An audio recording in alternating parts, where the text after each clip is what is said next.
It's an expression of my heart, a vocal sound of how I feel. I'm here to make you see how beautiful he is. The trees bow down and say, Migwar, Migwar, yeah. Pasuleman cause you fire, Jehovah Tibera you were, the God of fire, my rock, my shield. You've given me life, you've given me joy and peace of mind. We lift our voices and say, how great thou art. You are marvelous, yeah. You are marvelous. You are marvelous, yeah. Raise your voice and sing. You are marvelous, yeah. We bow before marvelous, yeah. You are marvelous, yeah. You are worthy of my praise. You are marvelous, yeah. How beautiful you are. You are marvelous, yeah. We give you all the glory. You are marvelous, yeah. You are marvelous, yeah. You are marvelous, yeah. I'm here today because of you. You left your throne and came to earth. Through thick and thin you paid the price. You shed your blood and died for me. Now I have victory in his name. Through Jesus Christ, the Son of God, I have the life of Christ in me. I can proclaim I'm born again. I have the power to heal the sick. I have the power to raise the dead. Through Jesus Christ, my Lord and King, I can proclaim I'm born of God. I don't struggle to be on top. Greater is he that is in me than the one in the world. For this I bless and praise your name. We lift our voices and say, how great thou art. You are marvelous, yeah. You are marvelous. You are marvelous, yeah. I come before your throne. You are marvelous, yeah. You are marvelous, yeah. You are marvelous, yeah. Raise your voice and sing. You are marvelous, yeah.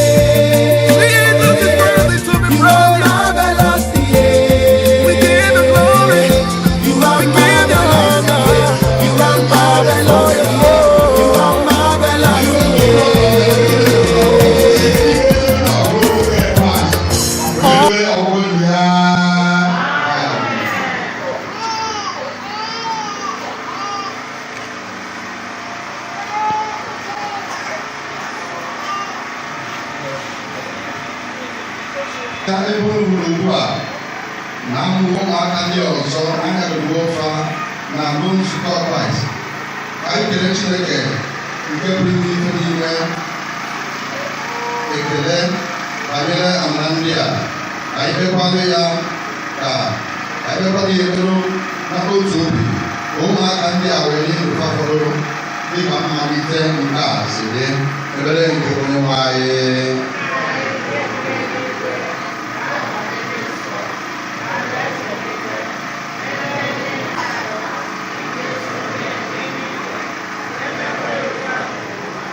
Jesus Christ,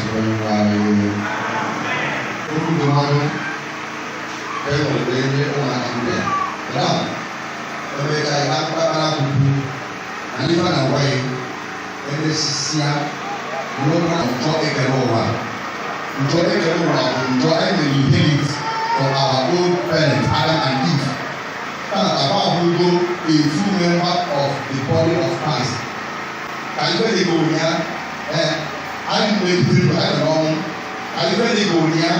Almost when you feel that I can't be a very good man, when you was that church. Church Amambia.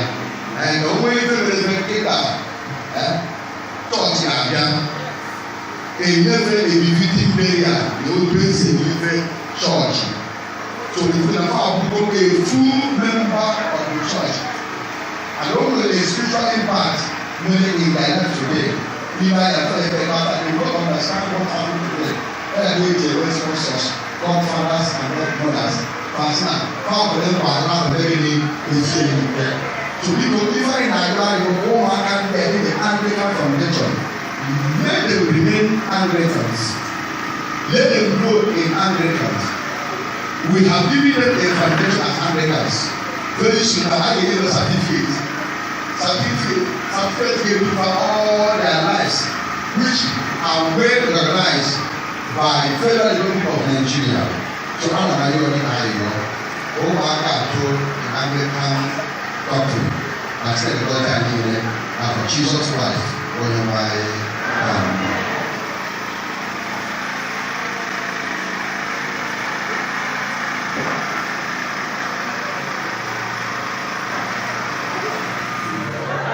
Tuba ga-emebe onye ụwa ọma ife ọma ị na-achọ ị ga-enweta ya n'afa Jisọs. Mgbe ndị band ga na-aga n'ihu na-enye anyị abụ onye ọma, onye ọbụla bịara ụka ga-eweta onyinye akpọrọ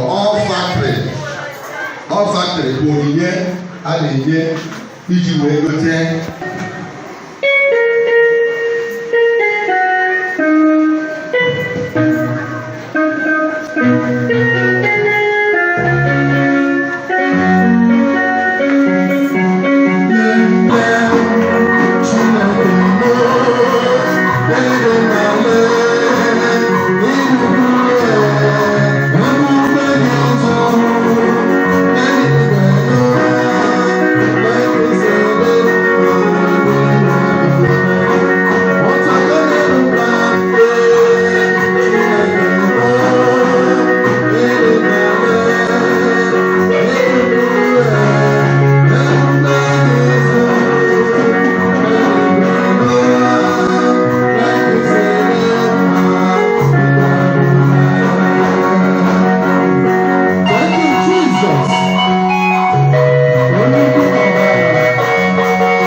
ma bụrụkwa olu nke ekele elu. Onye agọziri agọzi ka ị bụ. Onye agọziri agọzi ka ị bụ. Onye nwe anyị Chineke nke ife na-ekele ekele n'obi ọma gị. Anyị nwere mmanya nke anyị gị onwe gị onye nwe anyị ịdị ukwu niile nke niile na otuto niile na ebube niile na ife eze niile dị.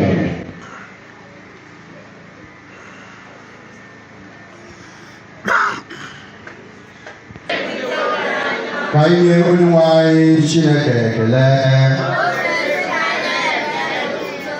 O ziri ezi n'ezie bụkwa ọrụ anyị ọnwa inye ebe ekele na otuto mgbe niile n'ebe niile onye nwe anyị na ọ bụ okwu gị ya bụ nke dị ndụ ise n'aka ya wee ka ife na-esi na bụ mmekwa anyị na ori nke gị ise n'aka ya mee ka anyị pụọ n'olu nke mmehie ebe mee ka abụọ anyị n'ọdụ mmadụ mmekwa ka ọnwa n'elu obe mere ka ọ si n'ọnwụ bilie wee welie nọkọnọdụ n'aka ndị gị n'ebe kachasị elu ise n'aka ya tịkwasị n'isi anyị mmụọ gị nke dị nsọ ma na-egwa ndụ eme ka anyị bụrụ gị ndị na ife onwunwe n'ifi ịfụnanya gị na-adị ọkụ tọrọkụ n'ifi ngozi gị na-adị na ndụ anyị na nchebe gị na odudu gị ya mere na-ekwusa aha okwu gị dị ebube na-eto gị mgbe na-azụ na ọbụla ya ezie onye na-alụ achịcha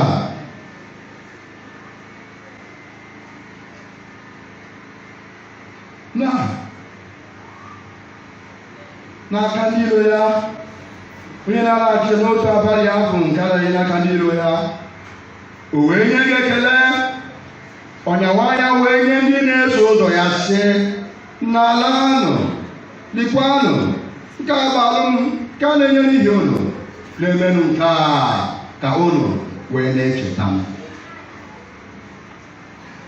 mgbe ha ji si ndị anyị asị ọmakwa iko otu aka afọ unu nyenwa n'ime iko nke a bụ ọbara nke ọkwọ ndị ọfụ nke a na-agwụsị n'ihi unu na n'ihi ọtụtụ mmadụ n'ihi mgbarụ mmehie n'emenụ nke a mgbe ọbụla unu ga-aṅụ ya ka unu wee na-echeta m ya mere anyị na-ekwusa ife omimi nke okwukwe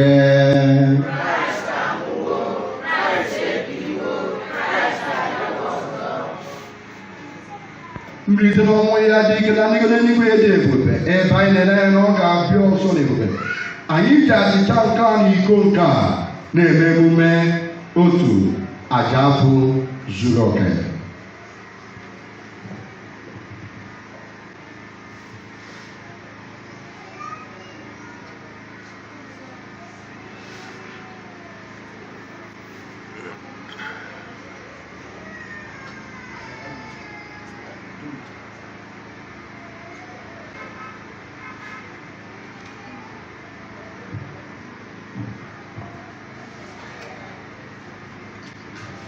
Asadaka ya bụ nnukwu onye isi nchụaja anyị aja ekele anyị na otito anyị nka mgbe anyị na-eri na anwụkwa ife onye ndị adị nsọ n'ime ebe nsọ gị bụ Chineke mmenwe anyị ọfụ site nke mmụọ gị onye n'ime anyị mmụọ nke ịfụnanya gị chịkọta anyị niile n'ime anụ ka ọbara gị Jizọs Kraịst bụ onye nwe anyị site na ya na nnọnyere ya n'ime ya na site nke mmụọ nsọ anyị na ndị niile na-eguzoro ilu gị n'ụwa n'eluigwe na kpọọ isi ala nye gị nna nke bụ ime ife niile ma bụ nke otuto ebighị ebi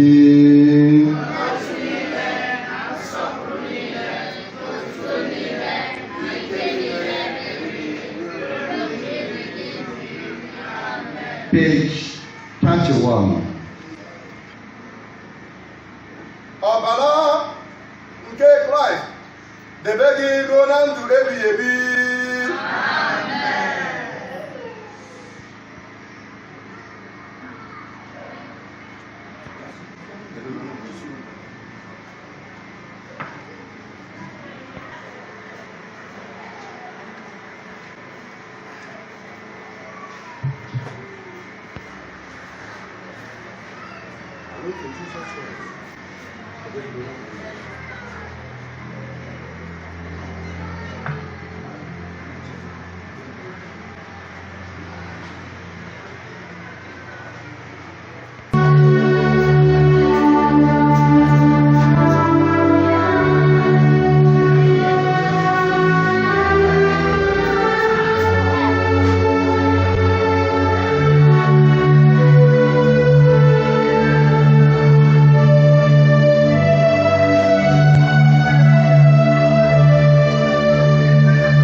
I just want to inform you that you are a prince and you are also a princess.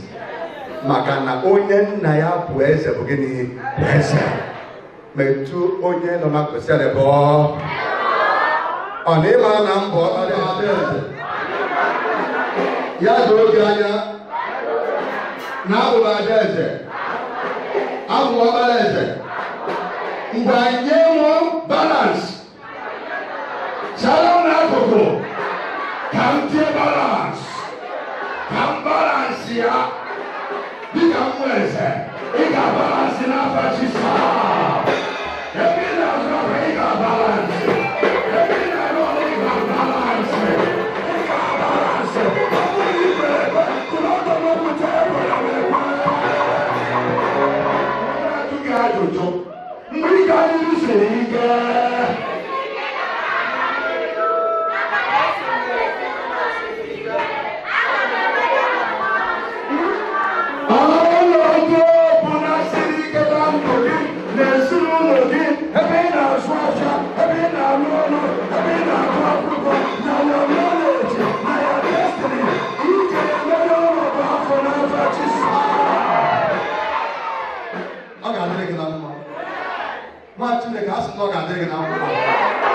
Ọchọkọ ga-eme ka ọ dacha ma nkwe ya.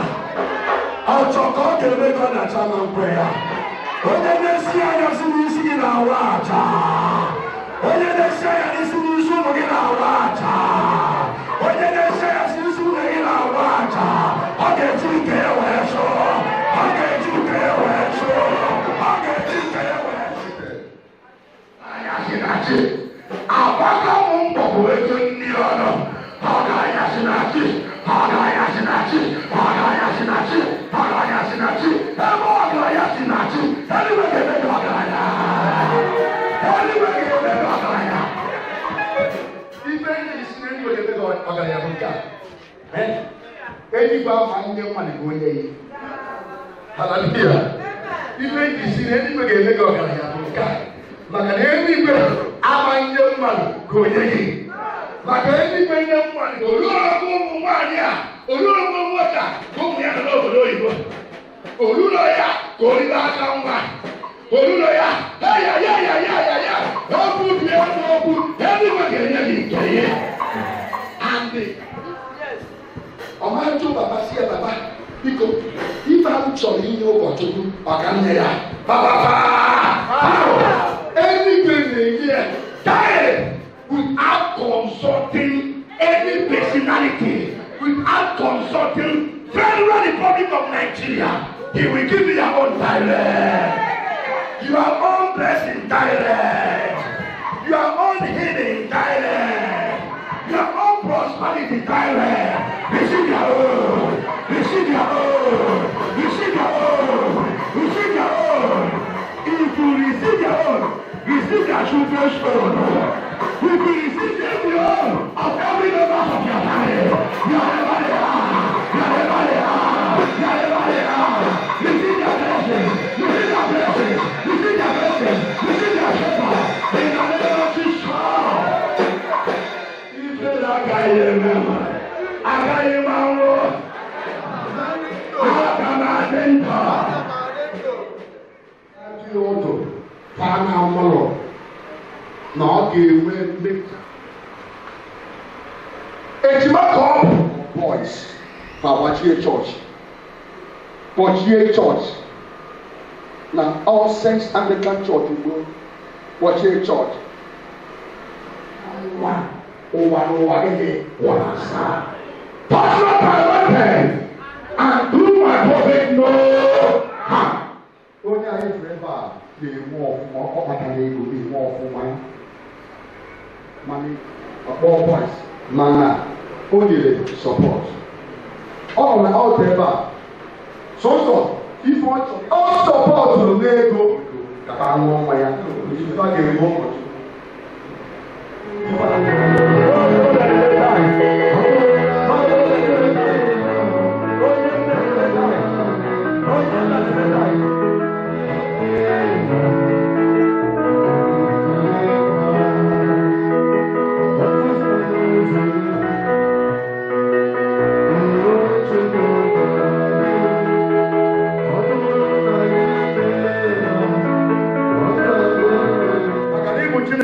Chineke anya ugwu.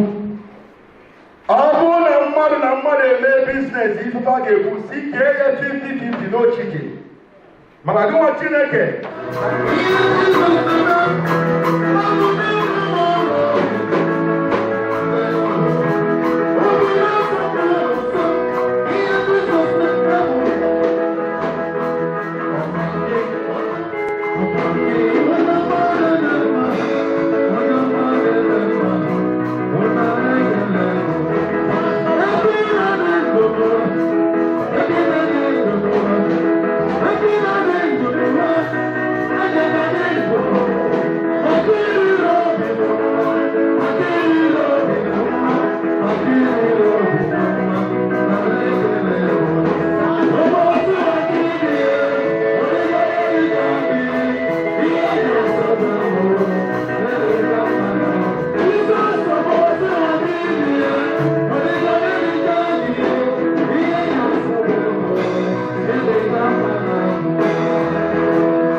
Because I want to announcement maka ụmụ nwanyị.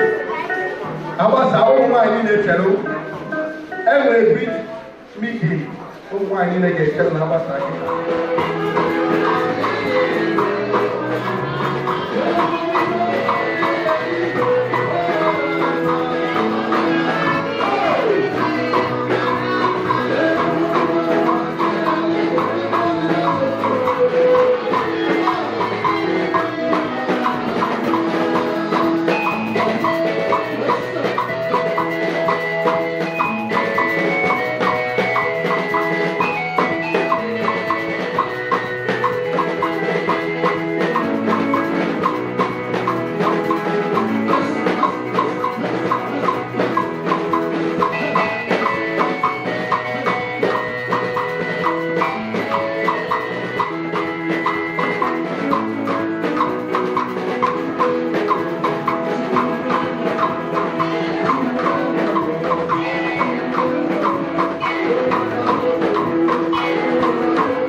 I gave a microphone bringing the family of Mr. Chineke Adiana from Mado.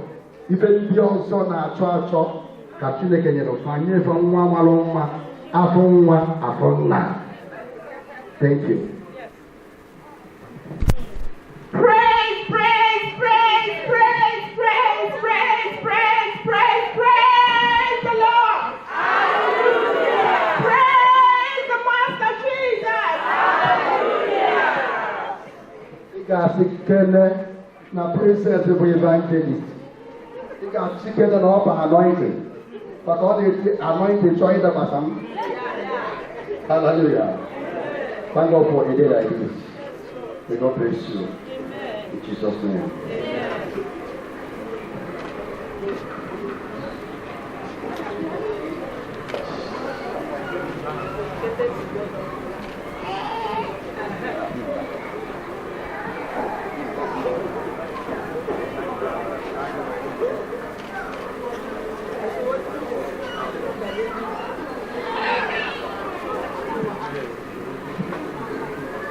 Almighty Father, we thank you, Lord. Today is a special day in the life of Ken. As his name sounds, he will be king among his age mates in the name of Jesus Christ.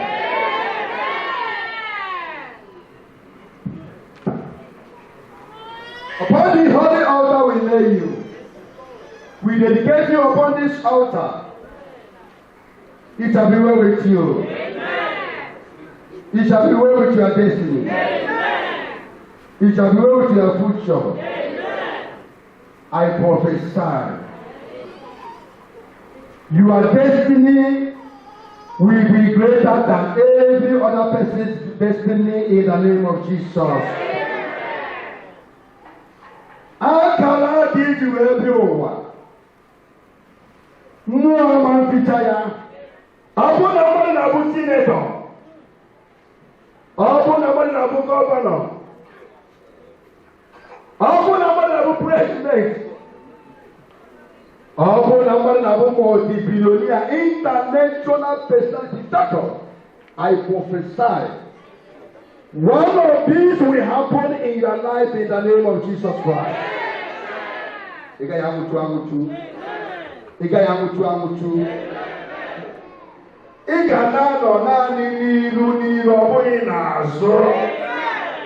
a child of consolation. Always have you okay there. Yeah, you okay there. Now thank you. Now God and also.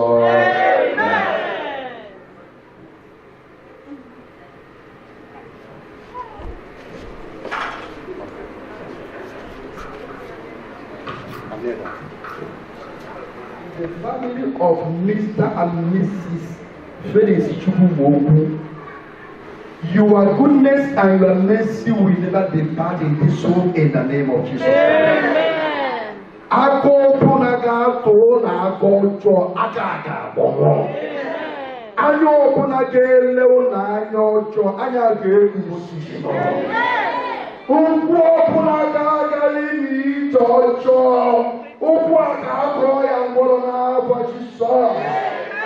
Sound loyalty. Princess.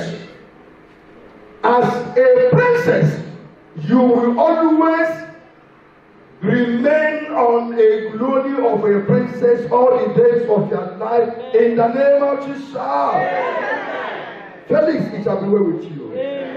Because of your presence in this altar, the Lord will open financial doors for you. Amen. Where other people go and they fail, so this from now onward, you will go there and you will succeed. Amen. Miracle is on your way. Every soul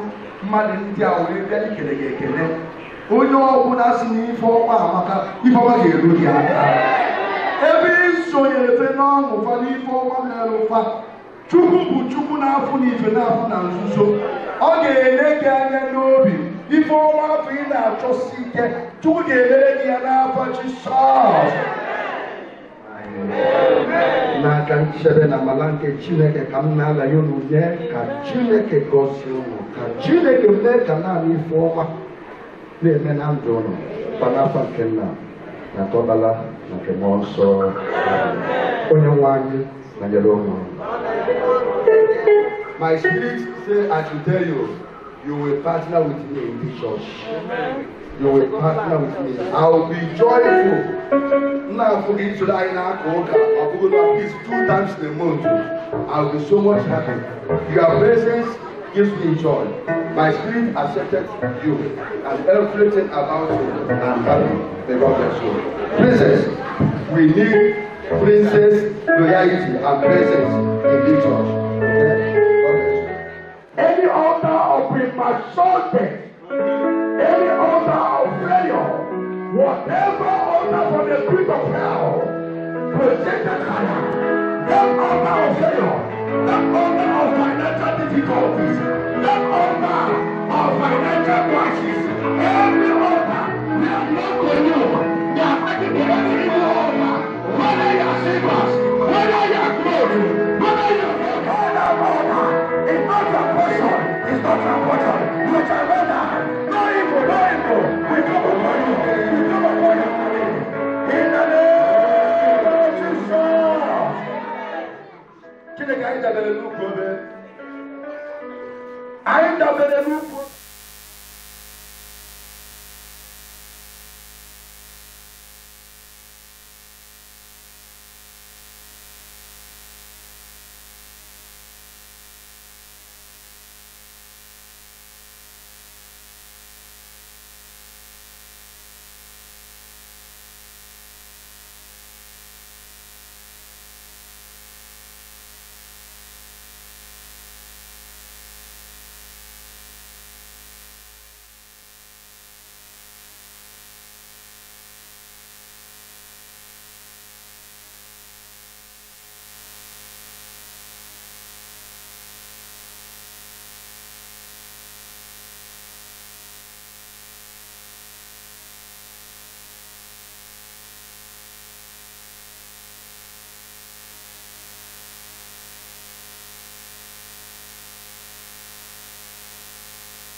I feel we can name us when I'm TBA. No, only by I have to go for more no cap.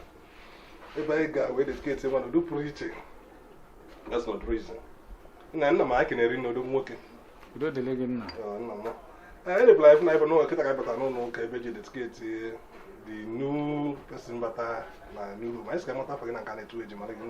If I want to then I watch you life for work. After mobile Felix in Mecca from Abagana, aka Miliaco.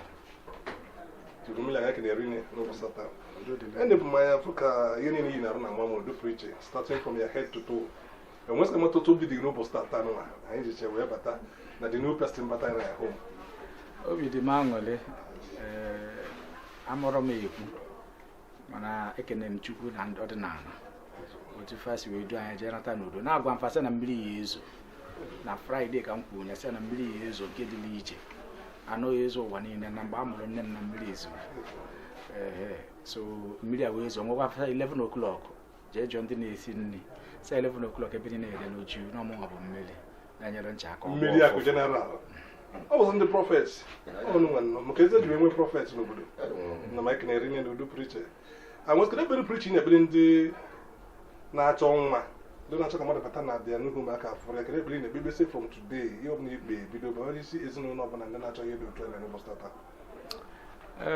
na-atụpụghị oge na-asị m otu m si o si bịalụ m nwa ka o esi bịakwalụ ndị ọzọ na ihe anyị nọ na ya bụ ka ọ dị mma n'ụwa nwoke na nwaanyị ọbụla sị na nwoke anyị amụrụ nwaanyị anyị amụrụ nwa asị m na Chukwu na ọdịnala anya wepụ onye a na ife anyị na-eme ka ọ dị mma na eke n'ọhịa na afọ na nkwọ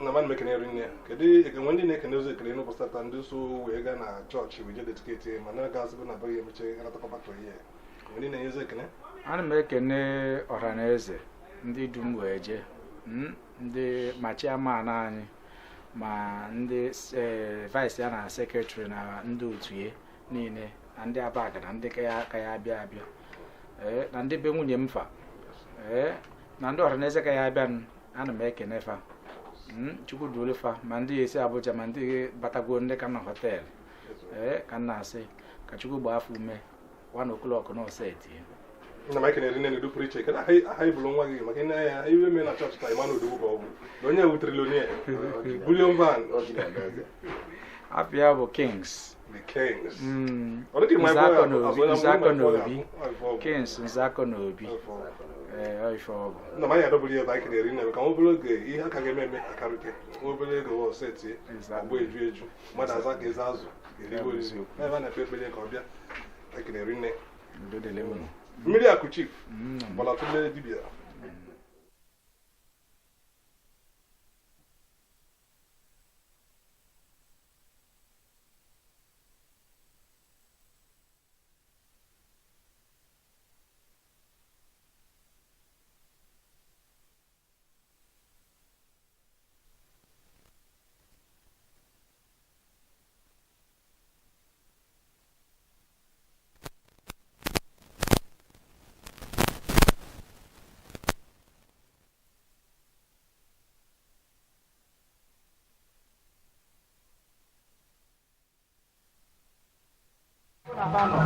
na-agbapụta ukele eluigwe n'ụwa n'ọnya bụ ọbata obi ya bụ amama amacha ugwu a na-arị atụ egwu echeta obi esi ike onye abụbahụ mbabahụ ofu onye nwere na-asị nnọọ ofu mbaji nwere na-eme ọfụlod onye bụ Chukwu ikuku ama n'ọnya onye ọ gbanyere olie o cheta gị na ochetekwalụ gị ada anwa aka ọkụ mmiri akụ na baga na abata ete na-agwa ọbara ọra ọ bụrụ na nyere ncha aka ọkpụrụ ụfụfụ ada anwa aka onye si ga-ebiro ebiro sị na na-ebiro anya ya ebiro ide ji amadị ga-eyibe o menwuru emeteghị oge eyibe o menwuru n'ibe nwa nọrọ ya ya sị ụkwụ nwoke jiri ebebe na kwa eju wee na ụkwụ nwaanyị jiri ebe kwa eju wee na adị nwoke na-ajọ mmadụ ka ọ na-abịa ebe nọ ya sị na ọ ya ezute anyị mgbe na mbụ white witch na onwe na white witch bụ anyị karịsị na mmadụ ahụ aka wetu unu bikonu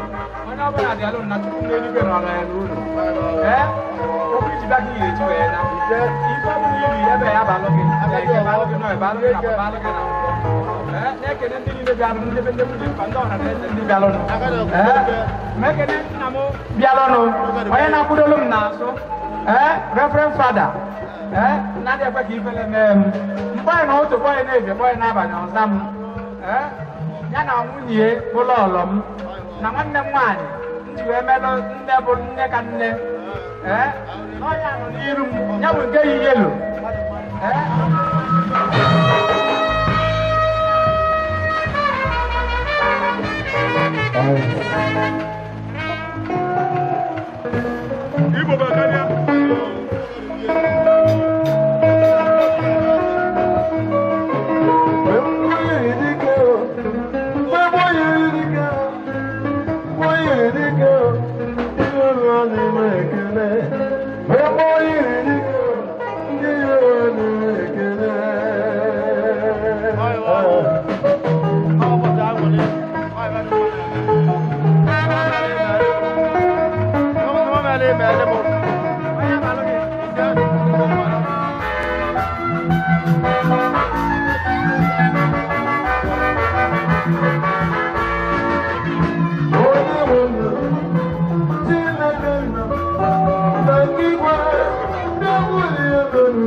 presence of God is upon this family. For 4 persons to have their birthday celebration on one day is indeed evidence of God's grace and mercy. So today, all of us will join together to celebrate these awesome people born in the month of June. So please, wherever you are, can you just be on your feet in order to show respect and honor to people who are celebrating today? Please, everybody on a plot.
Today, celebration will never cease in their lives in the name of Jesus Christ. Anytime they step into month of June, it will be month of joy, month of success, month of prosperity, month of progress, month of good health. In the name of Jesus, Lord, I pray unto them that whatever they lay their hands upon in this life, they will prosper.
Yeah. Give me number E. Give me number S. Give me number U. Give me number S. And what is that name? Jesus. Give me mother praise. Give me mother. Let us give him mother for what he has done. Yeah. I'm not going to back on the attendant to the Lisa. Why you do that to me? Yes, it's a yes to do it. Magagini, I'm going to do the yes to do. Magagini, I'm going to do the yes. Who was in a bed?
Baba la tule wa di bia alusi, ina wa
chukwu ị na-agasị n'ebe na chukwu ị ga-emele n'ime ọdịrị ị ga-asị n'ebe n'ebe n'ebe ị ga-asị n'ebe n'ebe n'ebe na ị ga-asị n'ebe na chukwu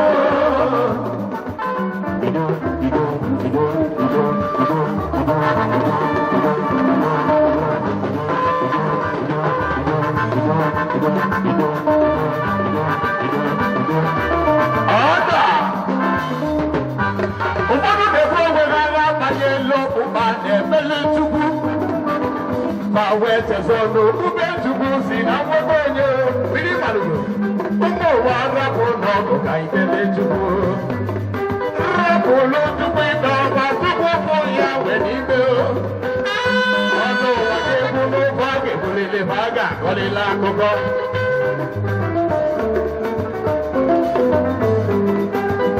anda melo malo bezi ayi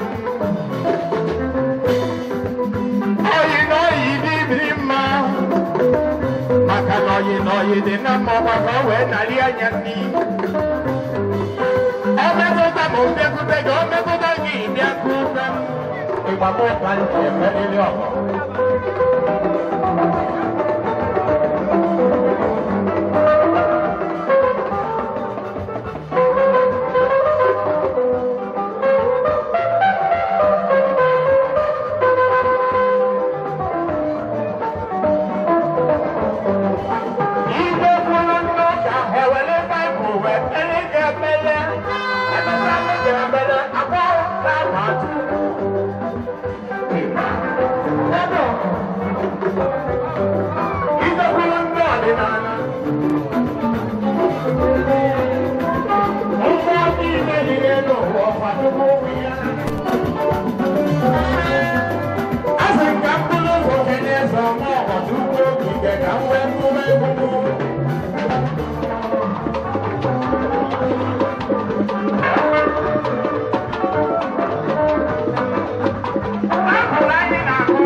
welcome, my brother. How much is Paul? He came with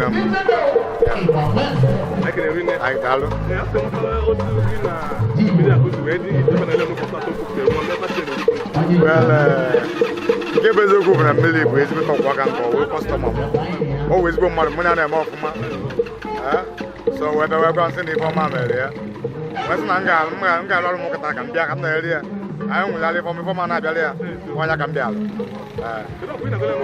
Oh, from Nagolia, not Namutama with DB. Now from a liver, whenever bit dinner. What's no I walk on there and no good nice to get a Managolan of that. Mataka, I'm with you. How to say I was 1 year from Millie. No goes to Eddie. Happy when I go off. Honorable Thomas Paul, he came them. Where we are put to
Vai pagar